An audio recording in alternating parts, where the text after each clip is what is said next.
Screen पे एक article देख रहे हैं, साउथ चाइना मॉर्निंग पोस्ट का ये आर्टिकल है और इस आर्टिकल में एक बड़ा ही अच्छा इन्होंने कार्टून की तरह पेश किया है और दिखलाया है एलन मस्क की स्थिति को। सबसे बड़ी बात यह है कि अमेरिका की राजनीति में एक बार को लग रहा था कि एलन मस्क राष्ट्रपति पद की तरफ बढ़ रहे हैं और राष्ट्रपति से कम नहीं है, ऐसा भी लगने लगा था बहुत सारे लोगों को। पर अब यहाँ पर एक ऐसी चीज है, एक तरफ पॉलिटिक्स है और एक तरफ इनका बिजनेस है। इन दोनों को लेकर एक पतले से रस्सी में चलना, कुछ इस तरीके की चीजें एलन मस्क के साथ हो रही थी। लेकिन डोनाल्ड ट्रंप के साथ छूटने के बाद एलन मस्क ने भारत को लेकर एक बड़ा ऐलान किया है और सबसे बड़ी बात यह है कि भारत ने इस मुद्दे पे अपनी शर्त ही मनवाई है। जानेंगे जियोपॉलिटिक्स में क्या कुछ चल रहा है, हमेशा की तरह जानने को मिलेगा बहुत कुछ। आइए जानते हैं इन खबरों को विस्तार से। एलन मस्क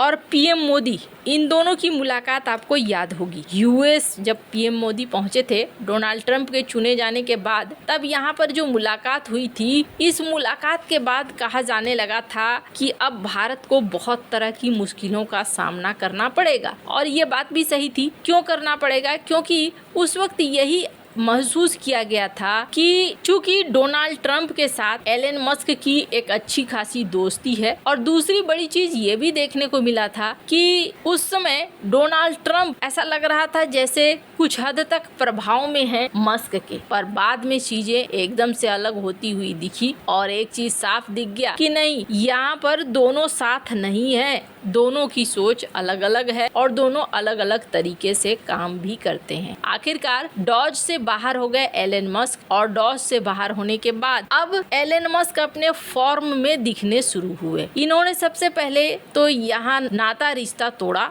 और नाता रिश्ता तोड़ने के बाद अपने बिजनेस पर फोकस करना शुरू कर दिया। जो सबसे बड़ी गलती इन्होंने शुरुआती दौर पर करी थी, उन गलतियों को अब इन्होंने सुधारना शुरू कर दिया और सुधारते हुए सबसे बड़ा काम क्या किया है, भारत की बात मान ली है। हालांकि आपको बता दूं, चाइना में इस वक्त एलन मस्क के साथ सीन क्या है। अगर चाइना में बात करें एलन मस्क के व्यापार की, तो एलन मस्क का व्यापार इस वक्त टेस्ला को लेकर बहुत ही ज्यादा मंदा चल रहा है। और इसके पीछे कारण क्या है? इसके पीछे कारण ये है कि इन्होंने चाइना में टेस्ला को लॉन्च करा और चाइना ने क्या किया, सारी चीजें सीखी, फिर इन्होंने एक प्रोडक्शन लाइन भी बना दिया चाइना के अंदर। चाइना के अंदर एक इंफ्रास्ट्रक्चर बन गया। जब सब कुछ बन गया, चाइना अपने आप में महारत रखता है कॉपी करने में, किसी चीज की नकल करने में। चाइना ने इसका बहुत अच्छा फायदा उठाया और टेस्ला के इंफ्रास्ट्रक्चर से लेकर ग्लोबल सप्लाई चेन को बहुत अच्छे से समझा इन्होंने और समझते हुए इन्होंने खुद का निर्माण कर दिया BYD। और BYD को ऐसा बना दिया कि ये BYD न सिर्फ चाइना में चलने लगा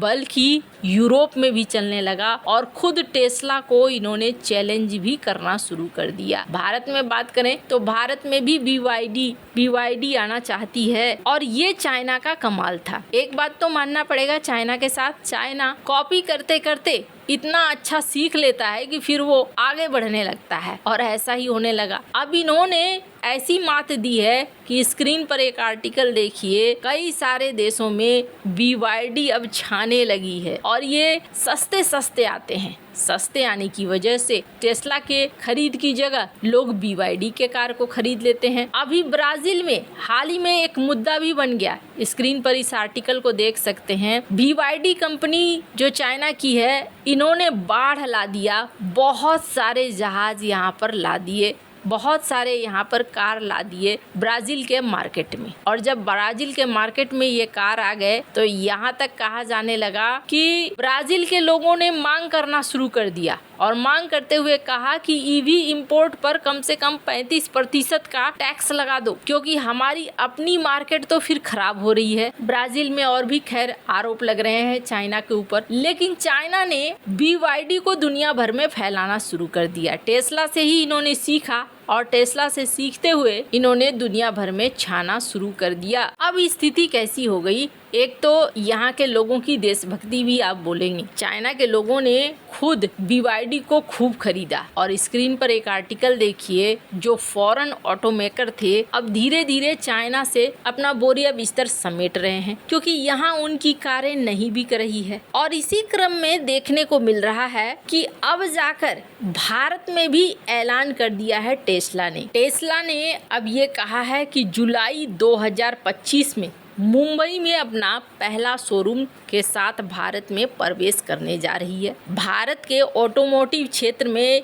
ये बहुत इम्पोर्टेंट समय है। क्योंकि भारत दुनिया का तीसरा सबसे बड़ा बाजार है। टेस्ला की ये पहल ऐसे समय में हो रही है जब यूरोप और चीन जैसे बड़े बाजारों में कंपनी की बिक्री में कमी आई है। मुंबई के बाद टेस्ला नई दिल्ली में भी शोरूम खोलेगी। कंपनी ने भारत में अपने शुरुआत के लिए मॉडल को चुना है YSUV। अब आपके मन में कई सारे ख्याल आएंगे कि क्या भारत मान गया? पहले भी तो कुछ ऐसा हुआ था ना, जिसमें भारत ने रोक लगा दी थी। तो दरअसल साल 2017 में टेस्ला भारत में घुसना चाह रहा था और भारत में इन्होंने साल 2016 में टेस्ला भारत में घुसना चाह रहा था और भारत में इन्होंने मॉडल 3 के लिए प्री बुकिंग भी शुरू कर दी थी, जिसमें हजारों भारतीय ग्राहकों ने 1 लाख रुपए जमा कर बुकिंग की थी। उस समय मस्क ने कहा था कि टेस्ला जल्द ही भारत में शोरूम खोलेगी, लेकिन फिर भारत और टेस्ला के बीच में तनातनी शुरू हो गई। भारत सरकार ने उस समय कहा था कि नहीं, हम आपको यूं ही नहीं आने दे सकते हैं।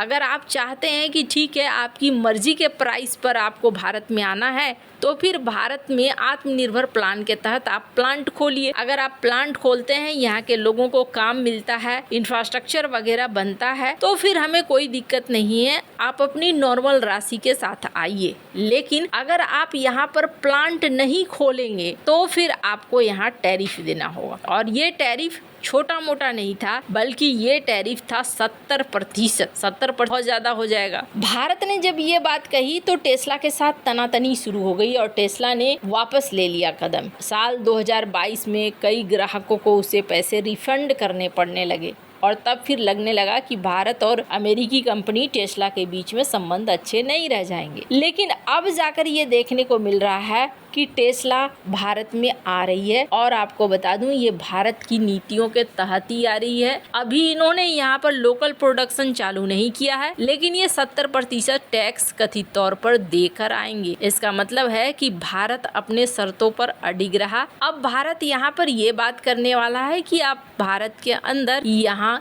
EV प्लांट्स वगैरह लगाना शुरू कर दो, मेक इन इंडिया के तहत यहाँ काम करना शुरू कर दो। उम्मीद की जा रही है कि टेस्ला ये काम भी जल्दी ही यहाँ पे शुरू करेगा। फिलहाल के लिए एलन मस्क अब अपने बिजनेस पे ध्यान दे रहे हैं। कहा जा रहा है कि ट्रंप के साथ भी ये बातचीत कर सकते हैं ताकि ट्रंप का गोल्डन डोम प्रोजेक्ट में अपनी हिस्सेदारी ले सके। और वहीं दूसरी तरफ ये भी कहा जा रहा है कि चाइना के अंदर भी ये अब पावर प्लांट पे काम कर रहे हैं, यानी अपने बिजनेस पर अब ये फोकस पूरा कर रहे हैं बजाय पॉलिटिक्स के। आपको क्या लगता है इन सब मामले में? आपकी क्या राय है? कमेंट कर जरूर बताएं। जल्द मिलते हैं अगले वीडियो में नई खबर के साथ।